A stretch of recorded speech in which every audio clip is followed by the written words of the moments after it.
अस्सलामुअलैकुम। आज हम डायरेक्ट और इनडायरेक्ट नरेशन के बारे में बात करेंगे कि डायरेक्ट और इनडायरेक्ट नरेशन यानी कि बिलवास्ता और बिला वास्ता अंदाज़े बयां क्या होता है। तो चलते हैं लेक्चर की तरफ। डायरेक्ट नरेशन, डायरेक्ट का मतलब होता है बगैर किसी वास्ते के, बिला वास्ता, और नरेशन का मतलब होता है कि अंदाज या अंदाज़े बयान यानी बात को करने का अंदाज। सो डायरेक्ट बात करने का मतलब क्या होगा कि आप जैसी बात सुनी वैसे आगे पहुंचाई, और इनडायरेक्ट नरेशन का मतलब क्या होता है कि उस बात को अपने अल्फाज में कन्वर्ट करना। जैसे हम बात करते हैं, यानी जो डायरेक्ट नरेशन है वो है बिला वास्ता अंदाज़े बयान, बगैर किसी वास्ते के। मिसाल के तौर पर आपके दोस्त ने आपसे कहा कि कोई भी शख्स कहता है ही सेड टू मी, उसने मुझसे कहा आई शैल मीट यू टुमारो, मैं आपको कल मिलूँगा। तो अब ये देखें कि अब मैंने यही बात किसी तीसरे बंदे को बतानी है, किसी तीसरे शख्स को बतानी है। सो इस बात को करने के दो तरीके हो सकते हैं। यानी एक शख्स ने, मैं उस बात को उसी तरह बयान कर दूं, मिसाल के तौर पर मैं कहूँ अपने तीसरे शख्स से कहूँ ही सेड टू मी, कि उसने मुझसे कहा आई शैल मीट यू टुमारो, यानी ये सेम उसी का सेंटेंस मैं उठाऊं जो उसने कहा था और मैं उसको आगे बयान कर दूं, उसमें कोई चेंज ना करूं। उर्दू में देखें ना, जैसे हम कहते हैं उसने मुझसे कहा मैं आपसे कल मिलूंगा, नहीं हमने कोई चेंज नहीं किया, हमने उसका सेंटेंस उठाया और आगे पेस्ट कर दिया, कट पेस्ट किया। दूसरा जुमला, इसे कहते हैं बिला वास्ता अंदाज़े बयान, यानी आपने अपना वास्ता दरमियान में नहीं लाए, आपने उसकी बात को उठाकर उसी के अल्फाज, उसी का अंदाज आगे पहुंचा दिया। और दूसरा होता है इनडायरेक्ट नरेशन, आपको किसी ने कोई बात कन्वे की, बताई, आपने उसका मफहूम वही रहने दिया लेकिन अल्फाज अपने तब्दील करके, यानी अपने अल्फाज में उस चीज़ को आगे कन्वे कर दिया। इसे कहते हैं इनडायरेक्ट, यानी कि बिल वास्ता, यानी आप अब दरमियान में आ गए। पहले क्या था, आपने जैसे अल्फाज सुने आगे पहुंचाए, अब आप दरमियान में आए, आपने उसके मफहूम को लेकर अपने अल्फाज में ढालकर आगे बयान कर दिया। मिसाल के तौर पर इसी जुमले को हम लेते हैं he said to me I shall meet you tomorrow, तो आपने अपने अल्फाज में इसको कैसे बयान किया, आपने कहा he told me that he would meet me the next day. यानी आसान लफ्ज़ों में देखें, डायरेक्ट में उसने मुझसे कहा मैं कल आपसे मिलूँगा, इनडायरेक्ट क्या होगा, उसने मुझसे कहा कि वो कल मुझसे मिलेगा। बात वही है लेकिन उसको करने का अंदाज बदल गया। पहले आपने, उस शख्स ने वही अल्फाज आगे कन्वे किए थे जो उसने उसको बताए थे, लेकिन अब क्या हुआ, उसने अल्फाज मफहूम वही रहने दिया, यानी कल मिलने का, लेकिन उसने इसके अल्फाज तब्दील कर दिए। उसने मुझसे कहा कि वो कल मुझसे मिलेगा। सो इसको कहते हैं बेसिकली डायरेक्ट से इनडायरेक्ट नरेशन। ठीक है जी। मुख्तसरन ये कि आप अगर किसी शख्स ने आपको एक बात कही है, एक शख्स ने आपसे बात की, आप उसके अल्फाज को अगर तीसरे शख्स तक उसी तरह पहुंचाएंगे, यानी सेम वही वर्डिंग, तो उसे हम कहेंगे डायरेक्ट नरेशन। लेकिन अगर आप उसके वर्ड्स को चेंज कर दें, मफहूम वही रहे लेकिन अल्फाजों को चेंज कर दें और अपने अल्फाज में आप आगे पहुंचाएंगे, तो इसको कहेंगे इनडायरेक्ट नरेशन। अब हम देखते हैं कि डायरेक्ट से इनडायरेक्ट में तब्दील करते हुए कौन सी तब्दीलियां आती हैं। इसके लिए हम कंपैरेटिवली इन दो जुमलों का जायज़ा लेंगे। पहला डायरेक्ट जुमला है he said to me I shall meet you tomorrow, ये एक सेंटेंस है। अब इसका इनडायरेक्ट क्या है, he told me that he would meet me the next day. ठीक हो गया। अब आप देखिए कि हमने कौन कौन सी चेंजेस की। सबसे पहले हमने सेड टू को टोल्ड में चेंज कर दिया, तो ये पहली चेंज हो गई जिसे हम कहेंगे चेंज ऑफ सेड टू की तब्दीली। सेकंड हमने क्या किया, इन कॉमाज को, जो इन्वर्टेड कॉमाज जिन्हें हम कहते हैं इन्वर्टेड, यानी जो हम उसकी गुफ्तगू थी हमने दो उल्टे कॉमों में लिखी है, इसको इन्वर्टेड कॉमाज कहते हैं, और एक ये छोटा कॉमा, इसको हमने तब्दील कर इसकी जगह रख दिया दैट। इसे हम कहते हैं चेंज ऑफ कॉमास। कॉमास यानी ये जो उल्टे दो कॉमे हैं और नीचे एक कॉमा है, इसकी तब्दीली, यानी दो ये वाले उल्टे कॉमे और दो जो एंडिंग में होते हैं, इन दोनों को हम रिमूव कर देते हैं और ये जो एक छोटा होता है यही ये भी रिमूव हो जाता है, इसे कहते हैं चेंज ऑफ कॉमास। सो ये दूसरी तब्दीली होगी, सेकंड चेंज हो गई, चेंज ऑफ कॉमास, कॉमास की तब्दीली। थर्ड देखिए, आई को हमने चेंज कर दिया ही में, यानी यहाँ पे आई था, हमने इसको ही में तब्दील कर दिया, इसे हम कहते हैं चेंज ऑफ प्रोनाउंस, यानी कि प्रोनाउंस की तब्दीली। फोर्थ, शेल जो था वो वुड में तब्दील हो गया, ठीक है जी, इसे हम कहते हैं चेंज ऑफ वर्ब, यानी कि चेंज ऑफ वर्ब यानी वर्ब की तब्दीली। और लास्ट, जब ये जो मी है, ये मी और ये ही, ये दोनों प्रोनाउन की काउंट होंगी, सो ये वही चीज़ है, यानी ही या मी दोनों चूंकि प्रोनाउन है तो इसके लिए हमने थर्ड वो प्रोनाउन की तब्दीली। नेक्स्ट है टुमारो, टुमारो को आपने तब्दील कर दिया द नेक्स्ट डे में, इसे कहते हैं मखसूस अल्फाज की तब्दीली। जैसे यानी टुमारो है तो वो द नेक्स्ट डे में तब्दील हो रहा है, और भी कोई अल्फाज होंगे तो वो मखसूस अल्फाज आगे तब्दील हो जाते हैं इस तरह से। मिसाल के तौर पर यस्टरडे द प्रीवियस डे में तब्दील हो जाएगा, ठीक है। इसी तरह और बहुत सारी, वो हम डिटेल में इसको पढ़ेंगे। सो ये चेंजेस हैं 5 चेंजेस जो बेसिकली बुनियादी तौर पर डायरेक्ट से इनडायरेक्ट में जुमले को कन्वर्ट करते हुए होती हैं।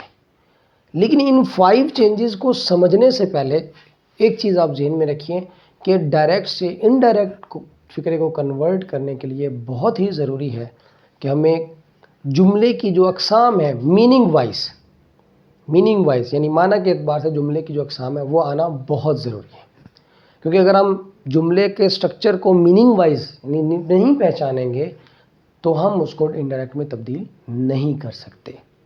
सो उसके लिए मैंने मेरा एक इसी वीडियो के डिस्क्रिप्शन में आपको लिंक मिल जाएगा, इस पे वीडियो है, आप उसको भी देख लीजिए ताकि आपको इस जुमले की जो अक़साम है kinds of sentences meaning wise वो समझने में आसानी हो।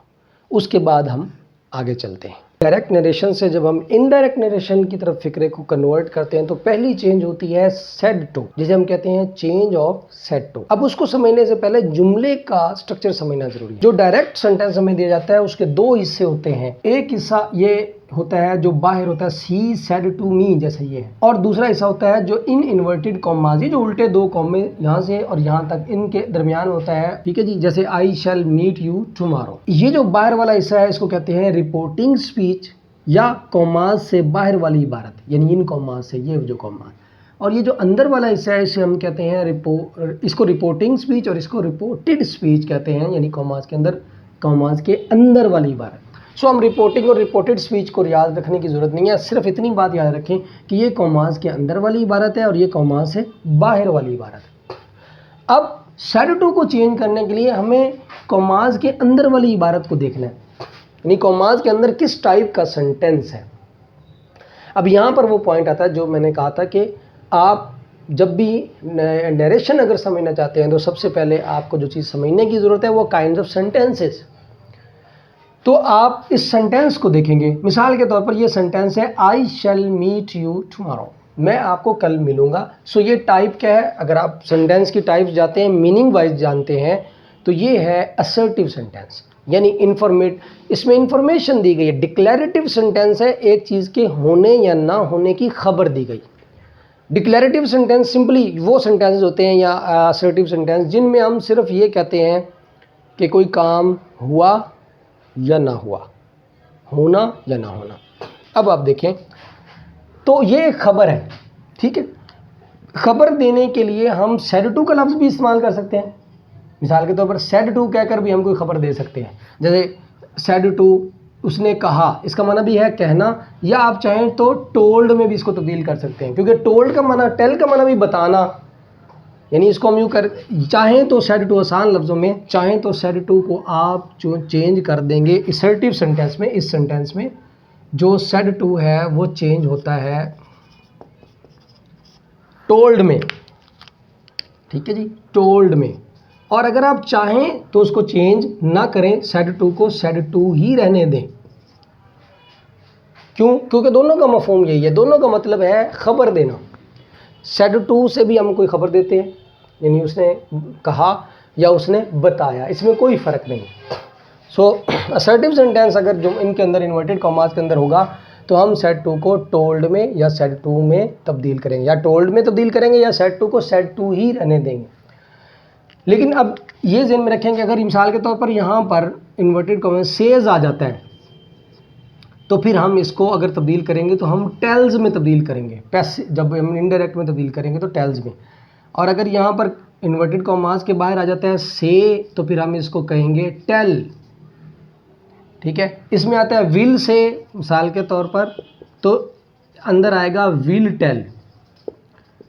लेकिन ये सब ऑप्शनल है, अगर आप चाहें तो इन्हीं को बरकरार रखें, ठीक है, और अगर चाहें तो इनको इसमें चेंज कर दें। जो टेंस इसका, जो फॉर्म ऑफ वर्ब इसकी होगी वही टेल की ही होगी।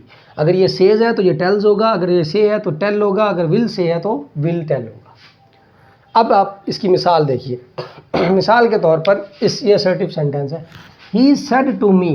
अब यहाँ पर देखें, सेड टू मी, अंदर है आई शैल मीट यू टुमारो, ये खबर है, बयानिया जुमला है, यानी ये खबर दी गई है। लिहाजा अब हमने सेड टू को तब्दील किया है किस में?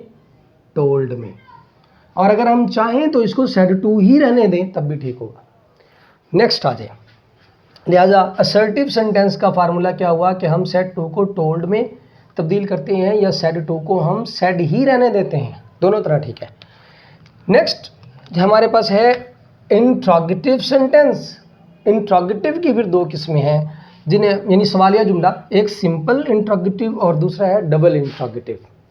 सिंपल इंट्रोगेटिव होता है सादा सवालिया, यानी जिसका जवाब हाँ ना में दिया जा सकता है। ये पहले भी उस काइंड ऑफ सेंटेंस वाले उसमें डिटेल से बात की गई है इसके ऊपर, यानी आप सिंपली उसको कह सकते हैं हाँ या ना।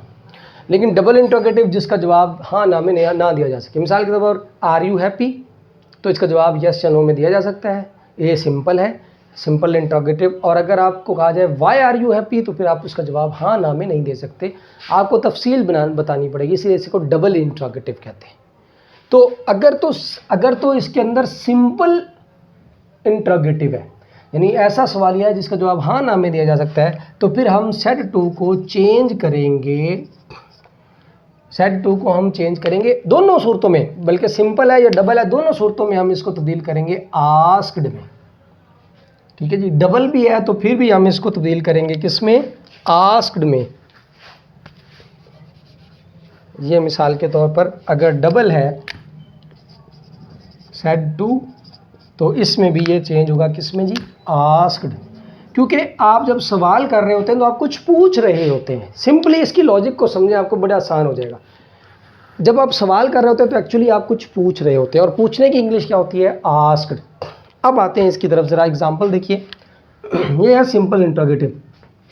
यहाँ था he said to me are you happy, क्या खुश है? तो ये सिंपल है, आप इसका जवाब हाँ या ना में दे सकते हैं, यस या नो में दे सकते हैं। दैट्स वाई हमने सेड टू को चेंज किया है आस्क्ड में। और डबल इंट्रोगेटिव की तरफ आ जाए, ही सेड टू मी, उसने मुझसे कहा वाई आर यू हैप्पी, आप खुश क्यों हैं? ये डबल इंट्रोगेटिव है, इसका आप जवाब हाँ ना में नहीं दे सकते। सो इसमें भी हमने सेड टू को चेंज किया है आस्क्ड में। सो आसान फार्मूला ये हुआ कि डबल इंट्रोगेटिव हो या सिंपल इंट्रोगेटिव हो, आप उसको इनडायरेक्ट में जब तब्दील करते हैं तो आप सेड टू की जगह आस्क्ड लगाते हैं। ठीक हो गया। नेक्स्ट जो सेंटेंस है वो है, इंट्रोगेटिव के बाद आते हैं इंपेरेटिव सेंटेंस।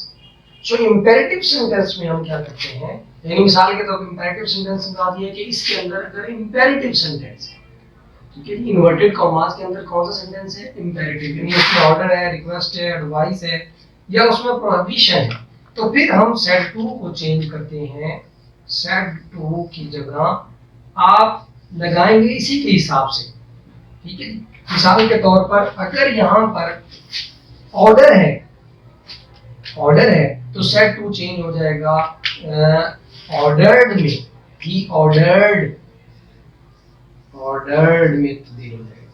अगर यहाँ पर रिक्वेस्ट है यानी दरख्वास्त है तो ये रिक्वेस्टेड में तब्दील हो अगर एडवाइस है तो ये एडवाइज्ड में तब्दील हो जाएगा, और अगर यहाँ पर मना किया गया है तो ये आ जाएगा फॉरबिड, यानी मना करना, फॉरबिड। अब इसकी एग्जांपल्स देखिए जरा, यहाँ पर ये इंपेरेटिव सेंटेंसेस की एग्जांपल्स है। ऑर्डर की मिसाल देखिए, ही सेड टू मी, उसने मुझसे कहा, ये इन्वर्टेड कॉमास है। अब कॉमास के अंदर है सिट हियर, यहाँ बैठो, ठीक है ना। तो यहाँ पर ये जो सिट हियर है ये है ऑर्डर। तो जब ये इसके अंदर ये ऑर्डर पाया जा रहा है तो हमने यही वजह है कि सेड टू को तब्दील कर दिया ऑर्डर में। यानी आसान लफ्जों में इन्वर्टेड कॉमास के अंदर जो मफहूम होगा उसी मफहूम के मुताबिक हम सेड टू को चेंज करेंगे। अब इसके अंदर चूंकि ऑर्डर का मफहूम पाया जा रहा है तो हमने सेड टू को ऑर्डर्ड में तब्दील कर दिया। ठीक में समझ आ रहा है? अगर देखिए यहाँ पर इंफॉर्मेशन थी तो हमने टोल्ड बताया, जब हम इंफॉर्मेशन देते हैं हम बताते हैं। यहाँ कुछ पूछा गया है आर यू हैप्पी में तो हमने इसको आस्क में, क्योंकि पूछने की अंग्रेजी है आस्क। और यहाँ पर हुक्म दिया गया तो हमने सेड टू को तब्दील किया ऑर्डर्ड में। तो जिस तरह का मफहूम होगा जुमले का, कॉमास के अंदर वाले जुमले का जो मफहूम बनेगा हम सेड टू को उसी के मुताबिक चेंज करेंगे। नेक्स्ट देखिए, he said to me please, please sit, मेहरबानी करें और तशरीफ रखें। सो अब ये रिक्वेस्ट है, लिहाजा हमने सेड टू को तब्दील किया किसमें, रिक्वेस्टेड में। Requested, he requested. अभी हम सिर्फ सेड टू पे बात कर रहे हैं। नेक्स्ट है advice, he said to me work hard, मेहनत करो, मेहनत करो। तो ये नसीहत पाई जा रही है, इसलिए हमने सेड टू को चेंज कर दिया एडवाइज्ड में। यानी कॉमास के अंदर जो सेंटेंस है वो मफहूम दे रहा है किसकी, नसीहत की, तो हमने सेड टू को तब्दील कर दिया एडवाइज्ड। और उससे अगला देखिए नेक्स्ट, प्रोहिबिशन, मना करना।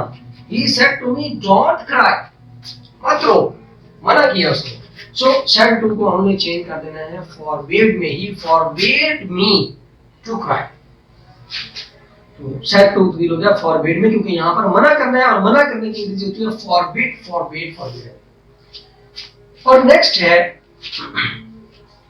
ऑप्टेटिव। ऑप्टेटिव में हम क्या करते हैं, ये ऑप्टेटिव है। ऑप्टेटिव में हम क्या करते हैं कि अगर दुआ हो तो सेड टू की जगह said to changes into prayed में।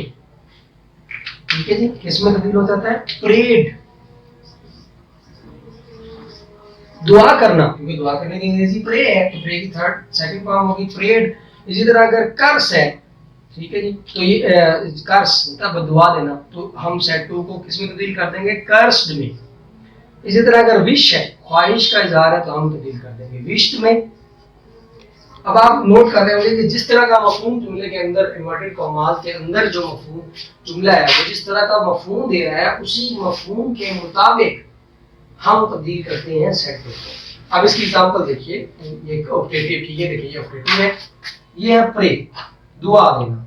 तो अब आप यहाँ पे नोट करें कि हमने ही सेड टू मी, उसने मुझसे कहा, मे यू प्रॉस्पर, अल्लाह करे आप तरक्की करें। तो अब यहाँ पर ये दुआ है, दुआ का सेंस पाई जा रही है इस पूरे जुमले में जो इन्वर्टेड कॉमास में है, मे यू प्रॉस्पर। लिहाजा सेड टू को हमने चेंज कर दिया प्रेड में। और प्रेड के बाद चूंकि ऑब्जेक्ट है तो इसलिए फॉर भी लगेगा। हर एक वर्ब के बाद मखसूस किस्म की प्रेपोजिशन लेना, अगर वो डिमांड करे, बाद नहीं भी डिमांड करते, जैसे सेड के बाद आमतौर पर टू आता है अगर ऑब्जेक्ट आ जाए तो। अब यहाँ पर प्रे के बाद फॉर आएगा अगर जहाँ ऑब्जेक्ट मौजूद होगा। तो अगर सिंपल हो he said may you prosper तो आएगा कि ही प्रेड, बस फॉर नहीं आएगा। तो ये डिपेंड करता है कि अगर ऑब्जेक्ट मौजूद है तो फॉर आ जाएगा। नेक्स्ट है कर्स, he said to me, अब इसकी एग्जांपल देखिए, he said to me may you fail, अल्लाह करे आप नाकाम हो जाए। तो अब यहाँ पर ये बददुआ है, लिहाजा हम सेड टू को चेंज कर रहे हैं किसमें, कर्स्ड में, कर्स्ड में। और नेक्स्ट देखिए, अच्छा यहाँ तक ये मुकम्मल हो गया। अब एक्सक्लेमेटरी, इसी तरह अगर विश होगा, जुमले में विश हो, जैसे मिसाल के तौर पर एक सेंटेंस है, फॉर एग्जांपल वो कहता है कि he said would that, wish वाला जुमला क्या होता है, would that I were rich, I were rich, काश मैं अमीर होता। अब यहाँ पर ये गौर कीजिए कि ये जो would that वाला जुमला है इससे पता चलता है ये ख्वाहिश वाला है, इसकी निशानी क्या होती है, वुड दैट आता है, वुड दैट का मतलब होता है काश। इसमें हम फिर सेड को चेंज करते हैं विश्ड में, ही विश्ड, उसने ख्वाहिश का इजहार किया। नेक्स्ट सेंटेंस है एक्सक्लेमेटरी। एक्सक्लेमेटरी सेंटेंसेस में तीन तरह की चीजें पाई जाती हैं, जॉय, सॉरो और वंडर। और मैंने पहले कहा था कि एक्सक्लेमेटरी का मतलब होता है बेसाख्ता मुंह से निकल जाना।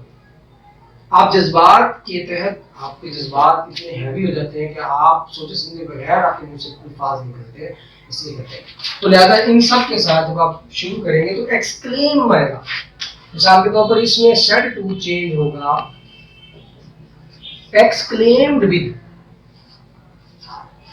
exclaimed with,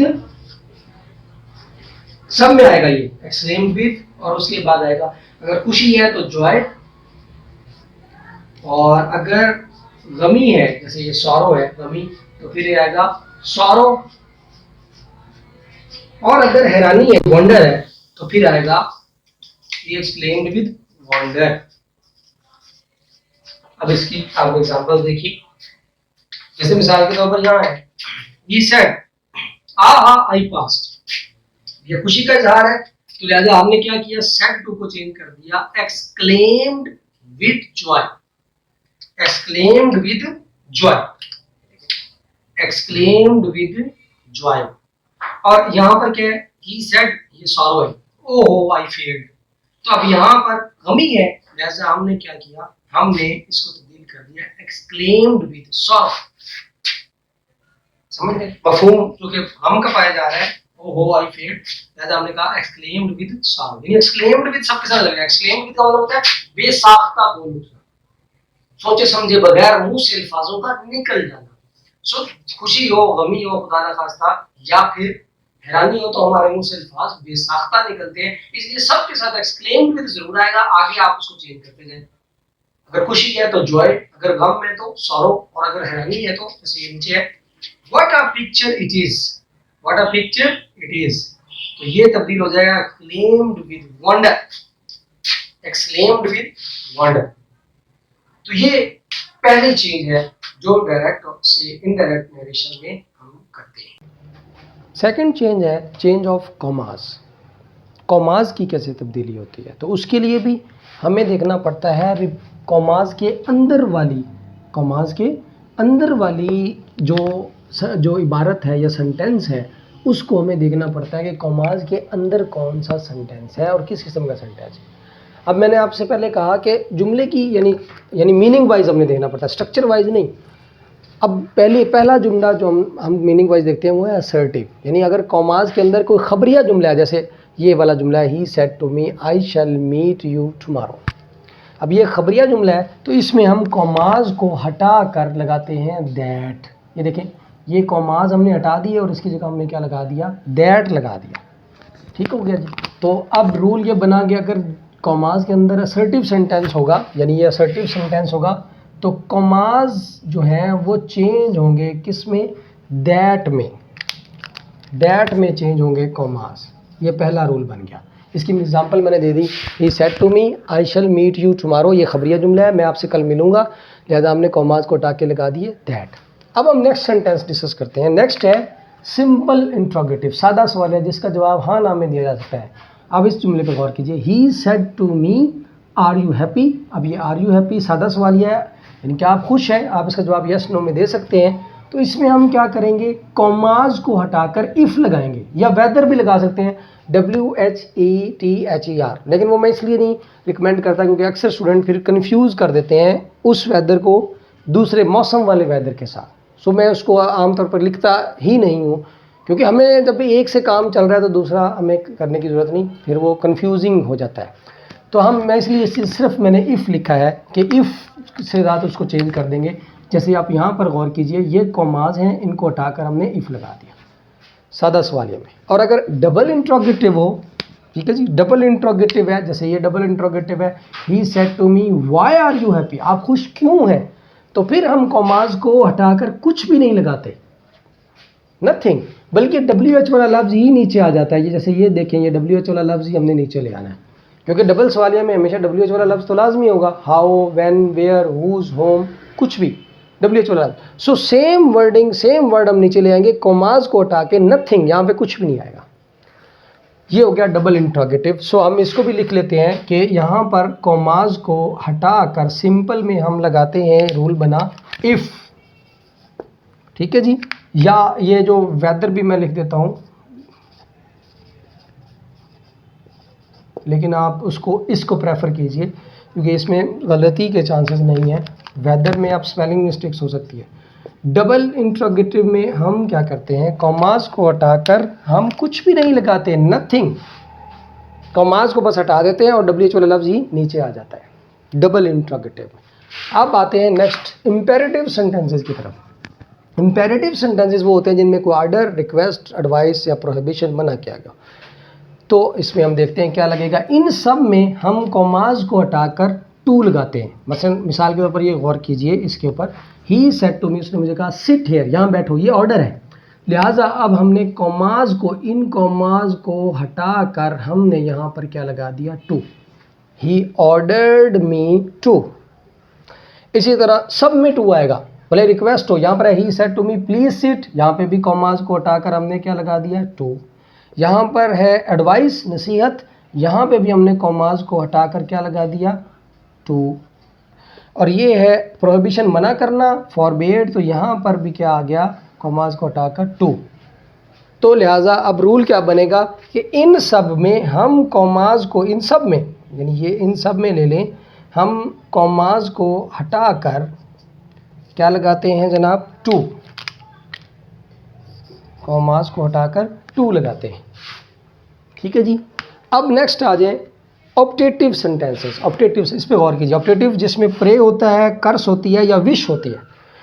तो आप इसमें आप देखिए, प्रे में यानी दुआ में, he said to me may you prosper, आप अल्लाह करे आप कामयाब हो जाएं, फले फूले, तो यहाँ पर हमने कॉमास को हटाकर दैट लगाना है। ये देखें, ये कॉमास को हटाकर हमने क्या लगाया, दैट। और नीचे आप देखें कर्स है, ठीक है जी, इसमें भी हमने कॉमास को हटाकर क्या लगाया है, दैट। और अगर विश होगा तो भी हम कॉमास को हटाकर दैट लगाएंगे। जैसे he said would that I were rich, would that I were rich. अच्छा, ये ज़हन में रखें, यहाँ पर ये इस जुमले में जब ख्वाहिश के लिए आता है तो उसके लिए फिर उसके बाद प्लूरल आता है, जो सब्जेक्ट वर्ब होता है, यानी वाज की बजाय यहाँ पर क्या आता है, वर। ये निशानी होती है इसके। तो would that I were rich, ठीक है जी। अब यहाँ पर हम क्या करेंगे, ये ख्वाहिश है तो कॉमास को हटाकर यहाँ पे भी हम क्या लगाएंगे, दैट, दैट, ठीक है जी। अच्छा, नेक्स्ट देखें एक्सक्लेमेटरी। एक्सक्लेमेटरी सेंटेंसेस में भी तो अच्छा, ये अब देख लें कि इन सब में ऑप्टेटिव में हम कॉमास को हटाकर, इन कॉमास को हटाकर लगाते हैं क्या जनाब, that. He prayed that, he cursed that, ठीक है जी। अब नेक्स्ट है एक्सक्लेमेटरी सेंटेंस। एक्सक्लेमेटरी सेंटेंसेस के ऊपर गौर करें। ही सेड आहा आई पास्ड, पास हो गया। अब यहाँ खुशी का इज़हार है, ही एक्सक्लेम्ड विद जॉय। इनमें भी कॉमास को हटाकर क्या लगाते हैं, इन कॉमास की जगह पर हमने क्या लगाया है, दैट, ठीक है। इन कॉमास की जगह पर हमने क्या लगा दिया, दैट, ठीक है जी। इसी तरह अगर सॉरो हो, ही सेड ओ हो आई फेल्ड, ओ हो आई फेल्ड, यहाँ पर भी हमने कॉमास को हटाकर क्या लगा दिया, ही एक्सक्लेम्ड विद सॉरो आ गया सेड की जगह पर, और आगे फिर हमने लगा दिया दैट, ठीक है। इसी तरह अगर वंडर है, he said what a picture it is, तो he exclaimed with wonder that, तो यहाँ पर भी हम कॉमास को हटा के क्या लगाते हैं, दैट। तो आसान लफ्ज़ों में हम कह सकते हैं कि इन सब में हम कॉमास की जगह पर लगाते हैं क्या, दैट लगाते हैं। ये अब सेकंड चेंज थी जो मुकम्मल हुई। तो आसान लफ्ज़ों में हम कह सकते हैं कि जो तीन तरह के सेंटेंसेस हैं, जैसे कौन कौन से, असर्टिव, इसी तरह इम्पेरेटिव, असर्टिव और ऑप्टेटिव और एक्सक्लेमेटरी, इन सब में आता है दैट। देखें, असर्टिव सेंटेंस होगा कॉमास के अंदर, तब भी हम कॉमास की जगह दैट लगाएंगे। अगर ऑप्टेटिव होगा दुआया तो भी दैट, और अगर एक्सक्लेमेटरी होगा तो भी दैट। सिर्फ दो सेंटेंस ऐसे हैं, यानी अगर इंट्रोगेटिव है तो सादा इंट्रोगेटिव में इफ़ लगेगा, और डबल इंट्रोगेटिव में नथिंग, WH वाला लफ्ज़ नीचे आ जाएगा, और अगर इम्पेरेटिव है ऑर्डर, रिक्वेस्ट, एडवाइस या प्रोहिबिशन तो कॉमास को हटा के हम लगाते हैं टू। ये थी सेकंड चेंज जो हम जो है डायरेक्ट से इनडायरेक्ट में तब्दील करते हुए जुमले के अंदर करते हैं। डायरेक्ट से इनडायरेक्ट स्पीच में सेंटेंस को कन्वर्ट करने के लिए जो थर्ड चेंज है वो है change of pronoun. Change of pronoun को समझने के लिए सबसे पहले हमें पर्सनल प्रोनाउंस को समझना होगा और उसकी अक़साम को समझना होगा। तो उसको सीखते हैं। पर्सनल प्रोनाउन जो पर्सन को जाहिर करती हैं। प्रोनाउंस की कई किस्में हैं। सो पर्सनल प्रोनाउन वो होती है जो पर्सन को जाहिर करती है, शख्स को जाहिर करती है, एक से ज़्यादा शख्सियात को। तो काइंड्स ऑफ पर्सनल प्रोनाउन। अब पर्सनल प्रोनाउंस की जो अक़साम है, सबसे पहले है first person singular. First person होता है बात करने वाला।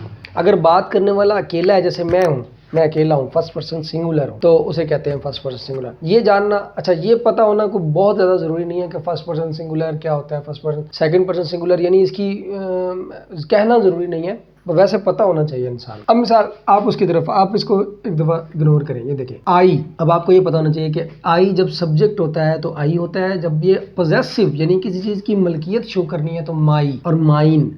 माई और माइन में फ़र्क ये होता है कि माई दरमियान में आता है और माइन एंड में आता है। मिसाल के तौर पर दिस इज़ माई पेन, अब माई दरमियान में आ रहा है, और this pen is mine, mine end में आता है। तो एक माइनर सा डिफरेंस है, डजेंट मैटर। आप इसको याद रखें कि आई सब्जेक्ट बने तो आई होता है, और इसका पॉजेसिव केस क्या होता है, यानी जब ये मलकियत शो करनी हो तो माई, और जब ये ऑब्जेक्ट बनता है तो मी। आई, माई या माइन और मी। नेक्स्ट देखिए वी, जिसे हम कहते हैं फर्स्ट पर्सन प्लूरल। हम दो से ज़्यादा बात करें, एक से ज़्यादा बात करने वाले लोग। इसका पॉजेसिव मलकियती जो हिस्सा होता है, पॉजेसिव केस, यानी वी जब हम शो करें मलकियत, जैसे मैं कहूँ हमारी, आसान लफ्ज़ों में हम और हमारी या हमारा या हमारे, तो इसका आएगा और या और। इसमें भी वही फर्क है, एंड में और आएगा और दरमियान में और जब ये ऑब्जेक्ट बनता है तो अस। फिर आ जाए सेकंड पर्सन, यानी जिससे बात की जाए। फर्स्ट पर्सन बात करने वाला, सेकंड पर्सन जिससे बात की जा रही है, जिसको मुखातब किया जा रहा है। First person, second person singular या प्लूरल, ये सब के लिए यही है। सिंगुलर के लिए भी, यानी एक शख्स बात कर को मुखातिब है आप, तब भी यू, वो मेल है फीमेल है, दोनों के लिए यू, और अगर ज़्यादा लोग हैं तब भी यू इस्तेमाल हो, यानी प्लूरल के लिए भी यू।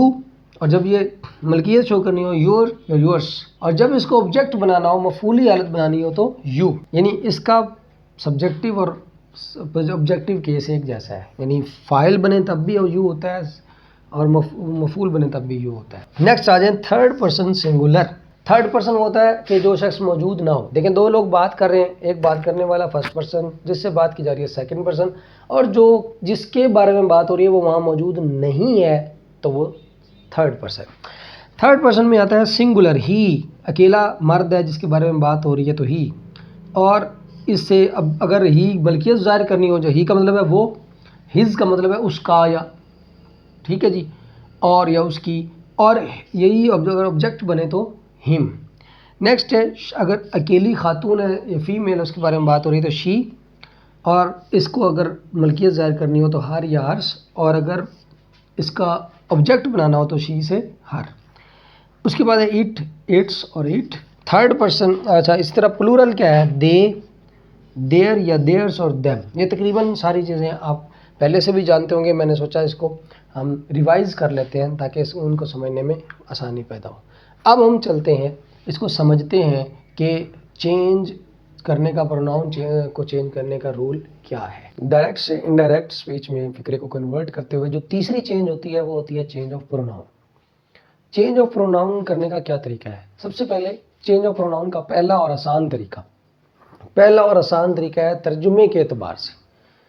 वो कैसे? मिसाल के तौर पर आपके पास एक जुमला है, he said to me I teach you. उसने मुझसे कहा, ही सेड टू मी, उसने मुझसे कहा।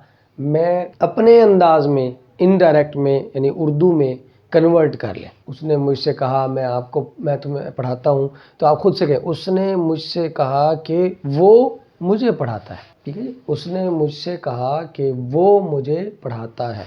सबसे बेहतरीन और आसान तरीका है। हो सकता है इसमें थोड़ा सा आपको टाइम लगे प्रैक्टिस करने में, डजेंट मैटर, लेकिन ये एक दफ़ा आपको आ जाता है तो इससे आपको नरेशन बहुत हद तक आ जाएगी। ये सिर्फ प्रोनाउंस में फ़ायदा नहीं देगी ये वैसे भी आपको बाकी चीज़ों में भी फ़ायदा देगी। मुख्तलिफ चेंजेस जो हैं, तकरीबन सारी चेंजेस, मैं ज़माना तालिब इल्मी में मैंने जब ये सीखे थे तो मैंने इसी फार्मूले का इस्तेमाल किया था तो अल्हम्दुलिल्लाह और सारे चीज़ें सही हो जाती थी। तो इसलिए मेरा ये मैं रिकमेंड करूँगा आपको कि ये वाला जो तरीका है इसके ऊपर फोकस करें और इसके ऊपर थोड़ी सी कोशिश करें। उसने मुझसे कहा कि वो मुझे पढ़ाता था, क्योंकि पास्ट है इसलिए था में चला जाएगा। ही टोल्ड मी दैट ही, अब ये देखिए खुद ब खुद चेंज हो गया, ठीक है जी। यहाँ था मैं, अब वो किस में चेंज हो गया, ही में। मुझे यहाँ था तुम्हें, तो मुझे किस में तब्दील हो गया, मी में। तो ये सबसे बेस्ट तरीका है। अगर ये तरीका ना उसमें हो सके तो फिर दूसरा जो तरीका है वो फॉर्मल तरीका है, चेंज ऑफ प्रोनाउन का दूसरा तरीका। वो क्या है, कॉमाज के अंदर फर्स्ट पर्सन, यानी ये कॉमाज के अंदर वाली रकम है, ये कॉमाज से बाहर वाली रकम है। सो कॉमाज के अंदर जितने भी फर्स्ट पर्सन है कौन कौन से, आई, माई, मी, वी और अस, ये रे आई, माई, मी, वी और अस, इन तमाम इनमें से कोई भी लफ्ज़ हो, आई हो, माई हो, कोई एक लफ्ज़ हो, सारे तो नहीं होंगे ना, या दो भी हो सकते हैं बाज़ औक़ात, उनको कॉमाज से बाहर सब्जेक्ट के मुताबिक तब्दील करते हैं। ये कॉमाज के बाहर, ये कॉमाज से बाहर ये सब्जेक्ट है और ये ऑब्जेक्ट है, अंदर ये फर्स्ट पर्सन है। यानी कॉमाज के अंदर हमने फर्स्ट पर्सन का ख्याल करना है और कॉमाज से बाहर सब्जेक्ट का ख्याल करना है। ये मैंने इस तरह से लिख दिया, देखिए आई, माई, मी, माइन, वी और अस, जितने भी हैं ये कॉमाज के अंदर, इनको हमने कॉमाज से बाहर सब्जेक्ट के मुताबिक तब्दील करना है। ये सब्जेक्ट ज़ाहिर है कॉमाज के बाहर कम से कम एक सब्जेक्ट और सेट टू लाजमी होगा। ऑब्जेक्ट बाज़ औक़ात होता है, बाज़ औक़ात नहीं होता, डजंट मैटर। सब्जेक्ट और सेट टू लाजमी होगा। सो आप इसको इनमें से कोई भी आ जाए उसको सब्जेक्ट के मुताबिक तब्दील करेंगे। मिसाल देखें, ही सेड आई सिट, तो आई फर्स्ट पर्सन है, यानी कॉमाज के अंदर हमने फर्स्ट पर्सन का ख्याल करना है, तो इसको हमने कॉमाज से बाहर ही के मुताबिक तब्दील कर दिया, ठीक है जी। यानी इसको ही के मुताबिक तब्दील किया तो ये ही आ गया, ही सेड दैट ही सेट। अब ये यानी कि ज़रूरी नहीं है कि ये ही के मुताबिक तब्दील करना है, यानी सब्जेक्ट के मुताबिक। इसका ये मतलब नहीं है कि सब्जेक्ट को उठाएं और आप इसकी जगह डाल दें, नहीं। यहाँ पे ये इसलिए आया क्योंकि यहाँ इसके लिए केस का ख्याल करना पड़ता है, यानी जो हालत इसकी है वही इसकी भी वही हालत लगानी है।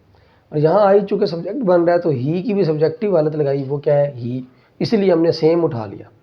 अगर ये मुख्तलिफ भी हो सकता है, मिसाल के तौर पर he said the teacher taught me, the teacher taught me, यहाँ पर जो मी है, अब आप गौर कीजिए, ये मफूली हालत है, इसको हमने तब्दील करना है बाहर सब्जेक्ट के मुताबिक, और सब्जेक्ट है ही, तो ही को हम सेम उठाकर यहाँ नहीं लगाएंगे, बल्कि ही की भी हम मफूली हालत लगाएंगे, यानी ऑब्जेक्टिव केस।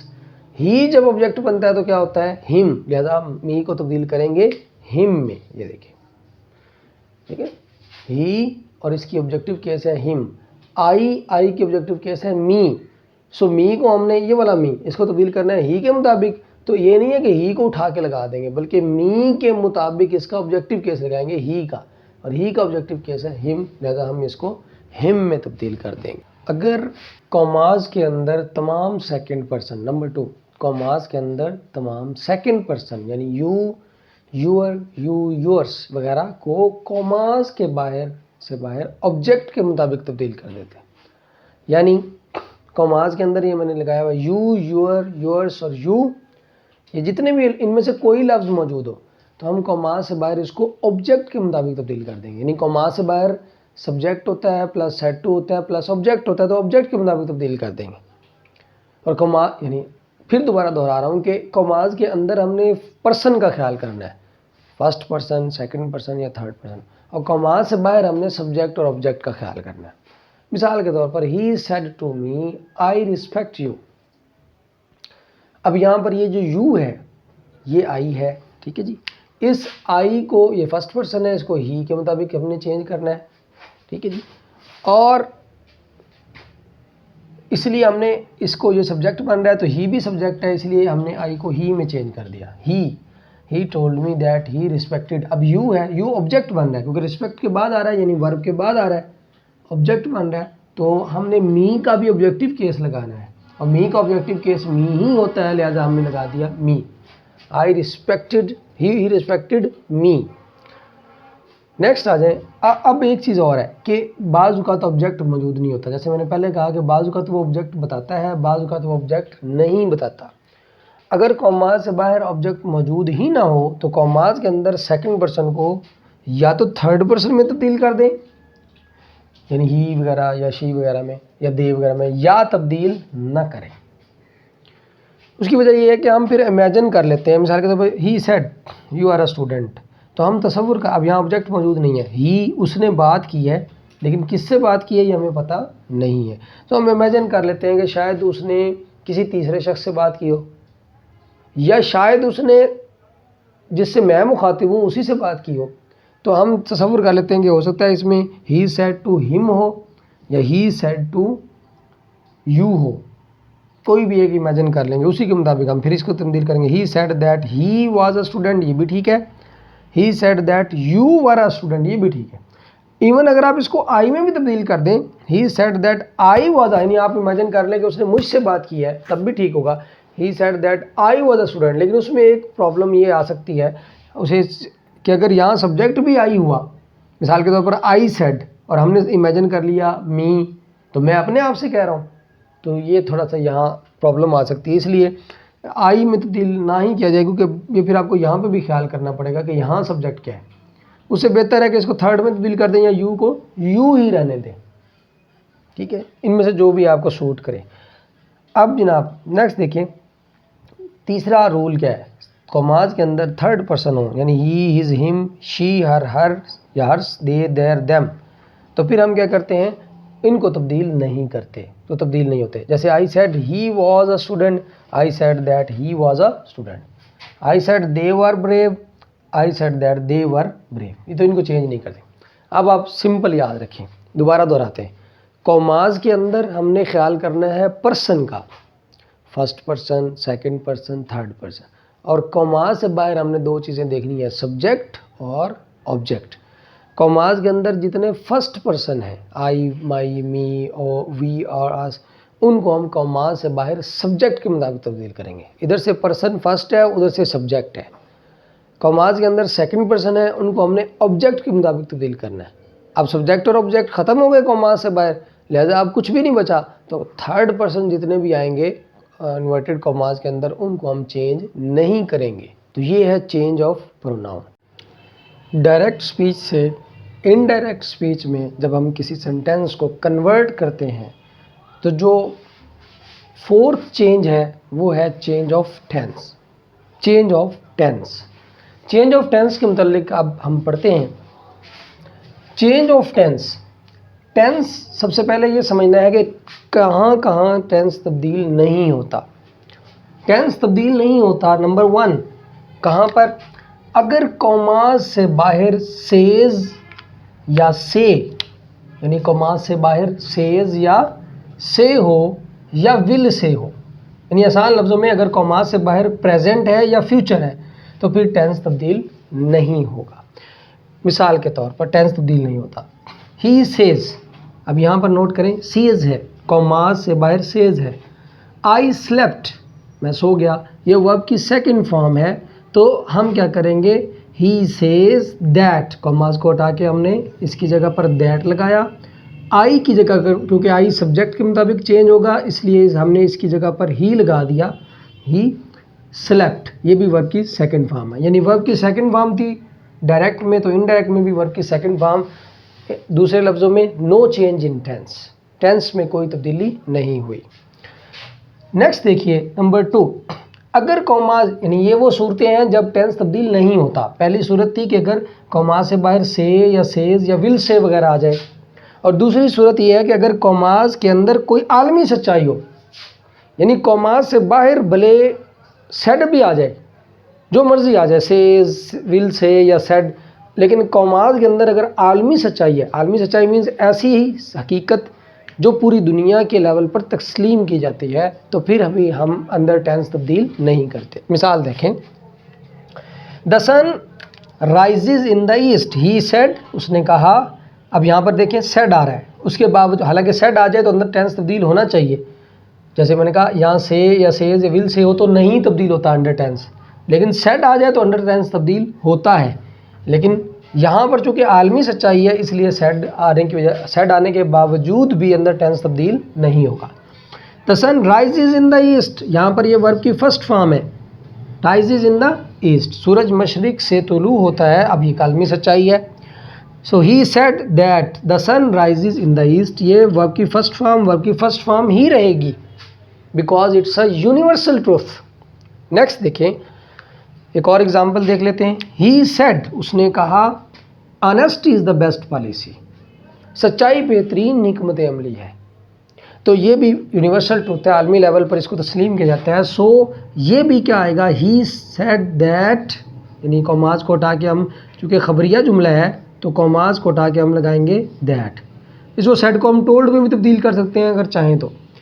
ऑनेस्टी इज़, अब यहाँ पर देखें ये वर्ब की फर्स्ट फॉर्म है तो ये भी वर्ब की फर्स्ट फॉर्म है, ये हेल्पिंग वर्ब नहीं है, याद रखें। यहाँ पर ये इज़ हेल्पिंग वर्ब नहीं है, ये लिंकिंग वर्ब है। हेल्पिंग और लिंकिंग वर्ब ये काइंड्स ऑफ वर्ब्स में इंशाल्लाह ताला हम डिस्कस करेंगे, वो आप उस वीडियो को देख लीजिए। इज़ द बेस्ट पॉलिसी, अब वो सूरतें हैं, ये यहाँ ये दो सूरतें ऐसी थी जब टेंस तब्दील नहीं होता। दोबारा दोहराते हैं, जब कॉमास से बाहर सेज या सेज हो या विल से हो या सिर्फ अकेला से हो तो अंदर तब्दीली टेंस की नहीं होगी। दूसरी सूरत, कॉमास से बाहर चाहे जो मर्जी हो, से हो, सेज हो या विल से हो, लेकिन अंदर कॉमास के कोई आलमी सच्चाई हो, ऐसा फैक्ट हो जो पूरी आलमी लेवल पर तस्लीम किया जाता है, तो फिर टेंस तब्दील नहीं होगा। मिसाल के तौर पर जैसे the sun rises in the east. अब आते हैं टेंस कब तब्दील होता है, यानी जो टेंस तब्दीली होती है, अब जहाँ तब्दील नहीं होना था वो डिस्कस हो गया, अब वहाँ है जहाँ तब्दील होना है। तब्दील कब होता है, जब कॉमा से बाहर शेड हो, जब कॉमा से बाहर शेड मौजूद हो तो तब टेंस तब्दील होता है और अंदर कोई आलमी सच्चाई ना हो। उसका रूल नंबर 1, वर्ब की फर्स्ट फॉर्म अगर हो, यानी कॉमाज के अंदर वर्ब की फर्स्ट फॉर्म है तो वो चेंज होगी वर्ब की सेकंड फॉर्म में, और अगर वर्ब की सेकंड फॉर्म है तो वो तब्दील होगी हैड और थर्ड में, हैड और थर्ड फॉर्म में, और अगर हैड और थर्ड मौजूद है तो वो चेंज नहीं होगी, हैड और थर्ड है तो वो चेंज नहीं होगी। तो इसी रूल को हम मिसाल देखिए, मिसाल के तौर पर he said I teach English. अब यहाँ पर ये वर्ब की फर्स्ट फॉर्म है, वर्ब 1 है, वर्ब 1 है, तो आपने इसको चेंज करना है वर्ब की सेकंड फॉर्म में, टॉट, वर्ब की सेकंड फॉर्म में। ही टोल्ड, सेड को हमने टोल्ड में तब्दील, अगर आप चाहें तो सेड को सेड रहने दें क्योंकि खबरिया में यही उसूल है। दैट, कॉमास को हटा के हमने क्या लगाया, दैट, दैट, और आई की जगह चूँकि आई सब्जेक्ट के मुताबिक तब्दील होता है और सब्जेक्ट ही है तो ये ही में तब्दील हो गया, ही, और वर्ब की फर्स्ट फॉर्म टीच तब्दील हो गई टॉट में, आई टॉट इंग्लिश। अब हम देते हैं ऐसा डायरेक्ट जिसमें वर्ब की सेकंड फॉर्म हो, ये देखें जैसे ये वर्ब की सेकंड फॉर्म है, ये वाला ही सेड आई टॉट इंग्लिश, ये वर्ब की सेकंड फॉर्म है, ये तब्दील हो गया हैड और थर्ड में, he told that he had taught English, यहाँ टॉट था यानी वर्ब की सेकंड फॉर्म थी, नीचे वाले जुमले में हैड और थर्ड में तब्दील हो गई। ठीक है जी, यानी ये हो गया, इसमें इसकी एग्जांपल भी होगी इसकी, अब इसकी देखिए, he said I had taught English, had और हैड के बाद वर्ब की थर्ड फॉर्म आ रही है तो यहाँ पर क्या होगा, ही said that he had taught English, यानी सेम है, हैड के बाद वर्ब की थर्ड फॉर्म हो तो वो चेंज नहीं होती। दूसरी चेंज जो होती है टेंसेस के हवाले से, अगर हम सेकंड रूल देखें वो है कि इज़ एम आर को आप तब्दील करते हैं वाज या वर में। एक्चुअली ये भी इज़ एम आर भी अगर आप समझें ये वर्ब की फर्स्ट फॉर्म ही है, वर्ब की फर्स्ट फॉर्म है, वर्ब 1 है ये, ठीक है जी, बी की पहली न्यूट्रल फॉर्म, इसको आप तब्दील करते हैं वाज और वर्ब में जो कि वर्ब की सेकंड फॉर्म है। तो यहाँ पे भी हम वही रूल फॉलो कर रहे हैं कि इसको वर्ब की फर्स्ट फॉर्म को वर्ब की सेकंड फॉर्म में चेंज करते हैं, और वाज और वर को आप तब्दील करते हैं हैड बीन में, और हैड बीन को अगर आप मौजूद हो अगर इन्वर्टेड कॉमास के अंदर तो चेंज नहीं करते। मिसाल के तौर पर आप इसको देखें, he said I am resting, यहाँ पर आ गया एम, आई एम, तो जब आप पैसिव में तब्दील करेंगे ही टोल्ड, सेड किस में तब्दील हो जाएगा, टोल्ड में, और कॉमास को हटाकर दैट लगाएंगे क्योंकि ये असर्टिव सेंटेंस है, खबरिया जुमला है, और उसके बाद फिर आई तब्दील होगा ही में और एम तब्दील होगा वाज में। जैसे हमने कहा इज़ एम आर चेंज होते हैं वाज वर में। अब नेक्स्ट देखें, इसी तरह ही टोल्ड, ये हो गया ही said I was resting, I was resting. अब यहाँ पर आ गया वाज, तो हमने देखा है कि वाज और वर तब्दील होते हैं हैड बीन में। सो यहाँ पे हमने इसको हैड बीन में तब्दील करना है। ही टोल्ड, सेड टोल्ड में तब्दील हो गया। कॉमाज की जगह पर हमने दैट लगा दिया और आई की जगह ही आ गया, और वाज तब्दील हो गया हैड बीन में, हैड बीन रेस्टिंग। और अगर नेक्स्ट जुमले में अगर हैड बीन पहले से मौजूद होगा इन्वर्टेड कॉमाज के अंदर तो वो चेंज नहीं होगा। उससे अगला रूल देखें, विल और शेल दोनों तब्दील होते हैं वुड में। आमतौर पर स्टूडेंट्स को ये गलतफहमी हो जाती है कि शायद हमने उसको तब्दील करना है विल को वुड में और शेल को शुड में। ये अक्सर स्टूडेंट ये गलती करते हैं, ऐसा नहीं है। विल और शेल दोनों की सेकंड फॉर्म है वुड। ये फिर वही बात है कि ये वर्ब की फर्स्ट फॉर्म है और ये वर्ब की सेकंड फॉर्म है, तो ये वर्ब की फर्स्ट फॉर्म तब्दील होती है वर्ब की सेकंड फॉर्म में, यानी विल और शेल दोनों तब्दील होंगे वुड में। विल और शेल दोनों तब्दील होंगे वुड में। ऐसा नहीं है कि आप विल को वुड में तब्दील करें और शेल को शुड में। मैंने अपने टीचिंग एक्सपीरियंस में जो ज़्यादातर देखा है कि ज़्यादातर जो तलबा है वो यही गलती करते हैं कि वो शेल को शुड में तब्दील करते हैं। हालांकि शुड बजाते खुद एक फॉर्म है, शुड शुड शुड, उसकी तीनों फॉर्म्स एक जैसी हैं। विल और शेल दोनों की सेकंड फॉर्म है वुड। सो विल शेल दोनों तब्दील होते हैं वुड में, कैन कुड में, मे माइट में। जैसे मिसाल के तौर पर यहाँ आप इस जुमले को देखें तो ये जुमला है he said I shall teach you, तो शेल तब्दील हो गया है किसमें, वुड में। ठीक हो गया। नेक्स्ट देखें, हैज़ और हैव तब्दील होते हैं हैड में, और हैड जो है वो तब्दील नहीं होता। मिसाल के तौर पर he said I have taken T. अब यहाँ पर जो हैव है ये तब्दील हो गया है किसमें, हैड में। उससे नेक्स्ट रूल है 5, डू डज तब्दील होते हैं डिड में, और डिड तब्दील होता है हैड बीन में, और हैड बीन तब्दील नहीं होता। डू डज डिड में, डिड हैड बीन में, और हैड बीन तब्दील नहीं होता। ये चीज़ें हमें याद करने की ज़रूरत है। ख़ास तौर पर इसको अगर लिख लिया जाए और इसको अच्छी तरह याद किया जाए तो ये ज़्यादा फ़ायदेमंद होता है। मिसाल के तौर पर आप ये देखें, ही सेड आई हैव, ये इससे नीचे वाला है, he said I do not take tea. अब ये डू नॉट तब्दील हो रहा है डिड नॉट में। नेक्स्ट जुमले में देखें, he said I did not. अब यहाँ इसमें इन्वर्टेड कॉमास में डिड आ गया है तो आपने इसको तब्दील कर दिया है हैड में। He told that he had not taken T. अब नेक्स्ट है कि वुड और माइट और कुड और शुड, यहाँ पे मैं शुड लिखना भूल गया हूँ। शुड भी ये जो है ये सारे तब्दील नहीं होते, इनमें कोई चेंज नहीं आती। अगर ये इन्वर्टेड कॉमास के अंदर मौजूद हो तो उसी तरह मौजूद रहते हैं। जैसे मिसाल के तौर पर he said I would meet you, तो वुड जो है ये वुड भी रहेगा। He told that he would meet you, ये चेंज नहीं होगा। तो ये सारी वो चेंजेस हैं जो जिन्हें हम कहते हैं चेंज ऑफ टेंसेस। इसके लिए आप इस प्रेजेंट पास्ट में यूँ प्रेजेंट इंडेफिनेट पास्ट इंडेफिनेट में तब्दील होगा पास्ट, वो छोड़ें उसको। अगर आप इस चक्कर में पढ़ेंगे तो ज़्यादा आपके लिए मुशक्क़त हो जाएगी। उससे बेहतर है कि ये एक आसान फार्मूला है। दोबारा दोहरा लेते हैं कि वर्ब की फर्स्ट फॉर्म चेंज होती है वर्ब की सेकंड फॉर्म में, वर्ब की सेकंड फॉर्म तब्दील होती है हैड और थर्ड में। इसी तरह इज़म आर तब्दील होते हैं वाज वर में, वाज वर तब्दील होते हैं हैड बीन में। उसी तरह नेक्स्ट देखें कि विल और शैल दोनों तब्दील होते हैं वुड में, कैन कुड में, मे माइट में। और ये नेक्स्ट देखें, हैज़ हैव तब्दील होता है हैड में और हैड तब्दील नहीं होता। डू डज डिड में, और डिड जो है वो हैड में, ये बीन नहीं हैड में तब्दील होता है, और हैड तब्दील नहीं होता, हैड तब्दील नहीं होता। और नेक्स्ट है वुड, माइट, कुड और मस्ट, ये चेंज नहीं होते, ये जैसे हैं वैसे रहते हैं, इनको हम तब्दील नहीं करते। तो ये थी चेंज ऑफ टेंसेस। नेक्स्ट है चेंज ऑफ, आखिरी जो है चेंज ऑफ सर्टेन वर्ड्स।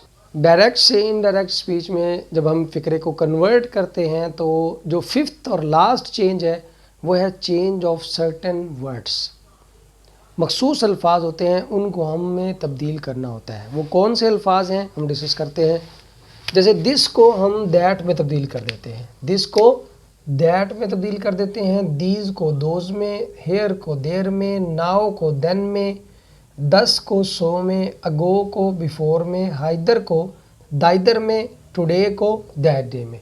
इसी तरह tonight, that night, tomorrow, the next day, the next day, the following day, yesterday, the previous day। ठीक है जी। इसमें मिसाल के तौर पर अब इसकी मिसाल यूँ देखें, he said to me I shall meet you tomorrow. अब ये जो टुमारो है इसको हमने चेंज किया है द नेक्स्ट डे में, द नेक्स्ट डे में।